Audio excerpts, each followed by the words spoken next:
Who likes bacon? Who likes banjo? Who has not seen the Kruger Brothers? I made a solo album in the early 90s in Switzerland, and that really didn't go over well. I even had, newspaper saying, we will not review this album because it's non-likable music. To be able to watch a true master at work is a privilege that not a lot of people have. People never ever see the effort that's put in those things. All they see is the result, but they never see the way how to get there. This is The State of Things, broadcasting from the American Tobacco Historic District. I'm Frank Stasio. Jens and Ove Krüger became infatuated with American folk music when they first heard it as children in their native Switzerland. I'm Jens Krüger and I play the banjo. And I'm Ove Krüger and I play the guitar. Well, together we're the Kruger Brothers. And we live in North Wilkesboro, North Carolina. And that's how it is. In 1997, we had an invitation for Merlefest, and we thought it would be a one-off, that we would just come here and just play the festival, go back home. But it turned out that people liked us. They somehow, thought that they wanted to have us again. And the nice thing was there was a certain interest for the music I have written.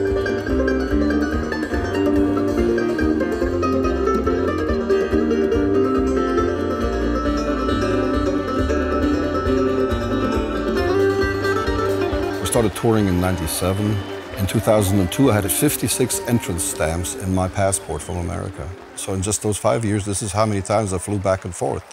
At one point, we just had to make a decision. We moved the whole operations over here. We were very quickly integrated into the society here.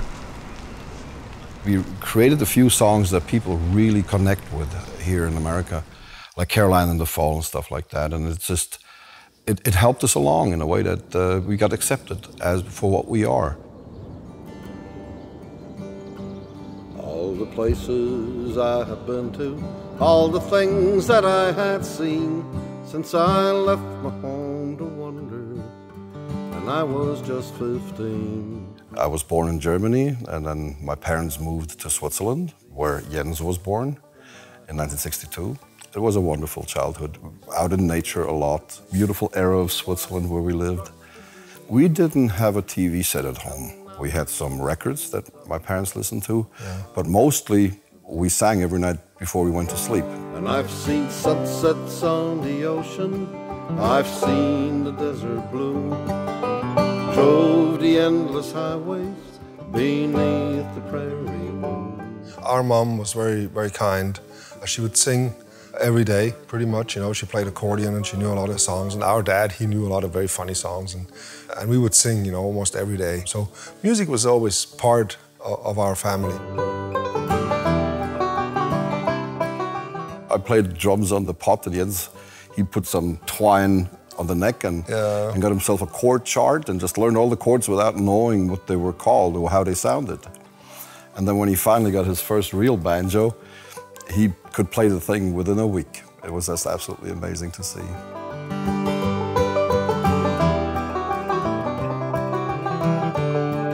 When I heard the banjo tone, I thought, where this is, where this banjo sound is, must be a good place. I want to be there. I couldn't explain what that is and why that is. I just thought, that's where I want to be. And when I play, I feel like I'm a little bit more part of that, where I want to be.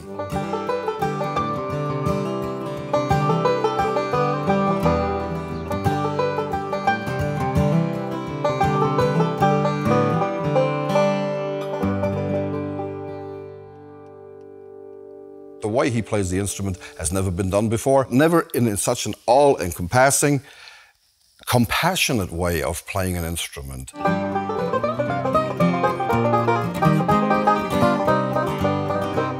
By the time he was 22, he already played at the Grand Ole Opry with Bill Monroe, showing everybody that he could just step in with the most important, the inventor of bluegrass music. And Bill Monroe told him, listen, you're not from Kentucky, you're not from here. There's different music in you, Jens. I want to hear that. And Jens then came back home and started creating his own music on the banjo. And that's when he became a visionary for new music.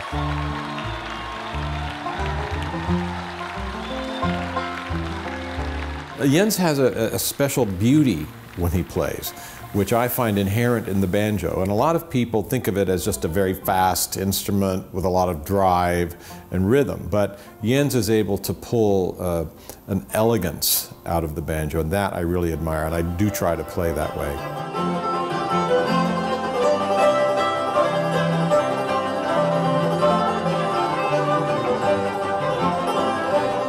There are many great players, and Jens is one of the top players in the country, or anywhere in the world.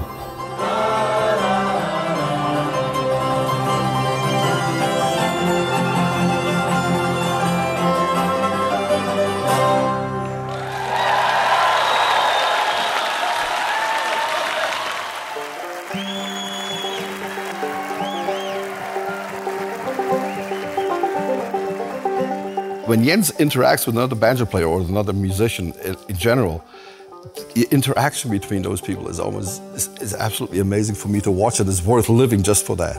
It's an absolutely joy to be part of.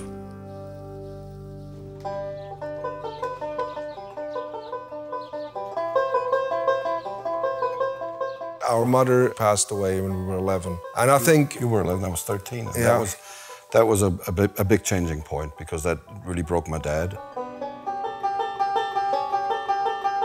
It was like the beginning of the end. He just didn't come to grips with that anymore.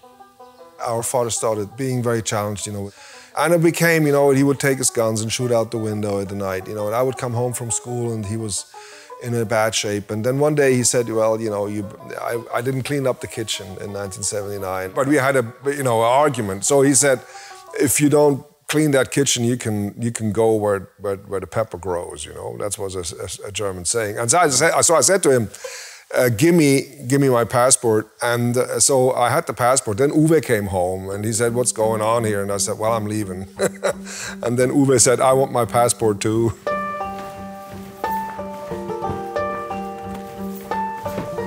And Jens and I just took the last train out from the country into the big city to Zurich. Took our sleeping bags. I had my guitar, Jens had his banjo, we had a change of clothes. And then we slept down by the lake, and it was the beginning of November. That was the beginning of that. That was the beginning of that, and yeah. We just go out there, we just see what happens. Anything that's going to happen to us is going to be better than what we run. We got into an entire new scene of street musicians, and there was lots of English people, and we were the kids. There's no reason to despair, for there's always someone there who loves you more than you'll ever know. Doesn't matter where you go. For me, the biggest problem was I wanted to play music all day. And I have to play every day, 10, 12, 14 hours every day, and the school was just in the way. I said, if I don't do this, I'm going to feel like I'm standing at the railway station and the train is leaving and I'm not on it. In the darkness, there's a light that will guide you through the night. And then when we were on the streets, I played every day 10, 12, 14 hours, and that's what I wanted, and that's what I always did. Sometimes we slept in homeless places, and we tied the instruments to ourselves, so they didn't get stolen, Always someone there loves you more than you'll ever know. Doesn't matter where you go. So what we would do is we would take a train to, let's say, like Munich, then we'd play all day in Munich, make money, and then we hop in the last train from Munich to Milan. And then we, overnight, sleep in the train, get out at the train station in Milan, go to the Duomo, and then try to play there, get chased away by the police, get a cup of coffee, take the next train, go straight to Paris. And we did that for months and months. So and then months we go to Copenhagen, yeah. From Copenhagen, you always try to take the latest possible train farthest away. Yes. And so that was the thing.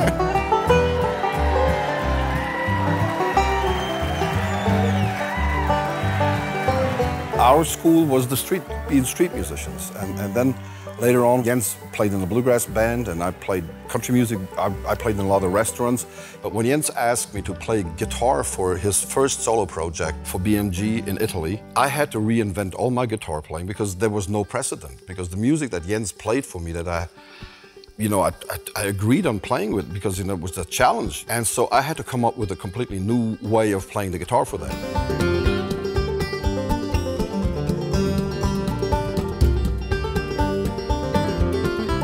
Uwe developed, you know, a guitar style that is absolutely unique. He melds into my style in a way that has this impact.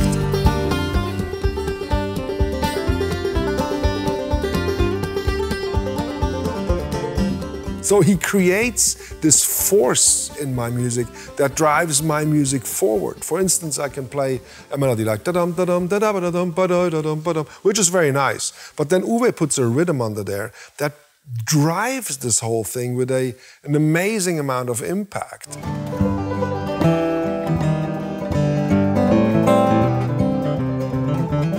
He's really finding these little spots, musically, counterpoint, and rock and roll. Unbelievable. No, thank you so much. Thank you so much for being with us. I want to play a little bit of music so you can relax. It's Appalachian Concerto first movement because we haven't played it yet at the festival, and it's very important to us because we're immigrants. We're going to stay immigrants as long as we live, but we feel home here. This is our home. So.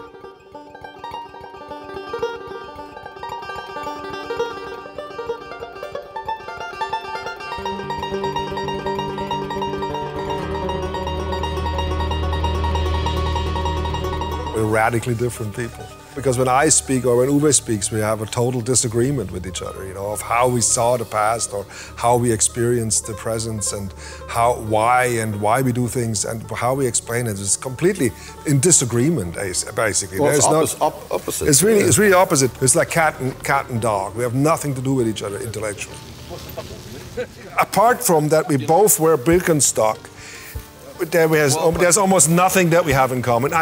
It's really true. But I wore Birkenstocks, you know, 20 years before you did. You know? I know, because you're that much older. No, because I didn't have children. No, it's because you had money to afford them. That's what I mean, because I did not have children. You see, that's the agreement I'm talking about.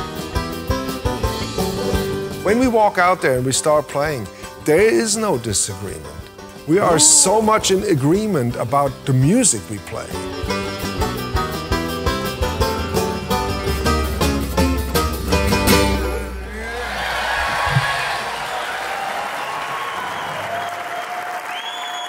On the deep level, I think we really do love each other. You know, I mean, there's something that is just very, very connected.